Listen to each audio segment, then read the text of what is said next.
Un indagato, pur essendo un rappresentante delle istituzioni, non può e non deve essere tutelato dallo Stato. Rinuncio alla scorta. Clamorosa decisione del presidente della provincia regionale di Agrigento. Questa mattina Eugenio Dorsi, da quasi un anno seguito come un'ombra da agenti in borghese su disposizione del Comitato per l'Ordine e la Sicurezza Pubblica, ha preso carta e penna e ha indirizzato una lettera al prefetto, al questore, al comandante provinciale dei Carabinieri e a quello della Guardia di Finanza.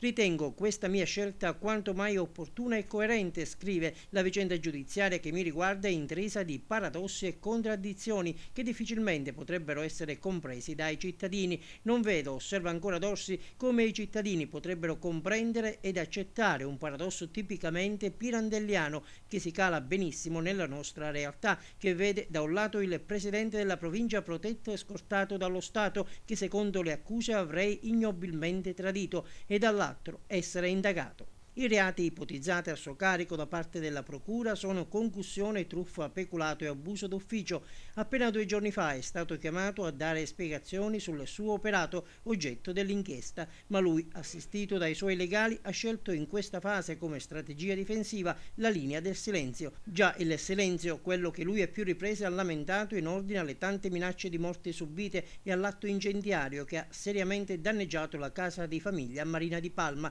intimidazioni per le quali è scattata poi nei confronti di Eugenio Dorsi la tutela. Oggi lui ha preferito farne a meno e la sua vicenda giudiziaria si intreccia inevitabilmente con le dinamiche politiche. Il Partito Democratico, che ha deciso di attendere l'evoluzione del procedimento prima di un coinvolgimento diretto nell'amministrazione Dorsi, oggi attraverso il segretario provinciale Emilio Messana chiede al presidente di riferire alla coalizione, di offrire chiarimenti politici sulle accuse. Non è d'accordo invece Forza del Sud, altro alleato di maggioranza. Mario Baldacchino, coordinatore provinciale degli Arancioni, esprime dissenso poiché la proposta del PD evidenzia in un gioco di posizione di schieramenti pro e contro porterebbe ad avvelenire di più l'attuale clima, creando maggiore caos a discapito di una provincia che necessita piuttosto di tranquillità e provvedimenti immediati e mirati, conclude Baldacchino.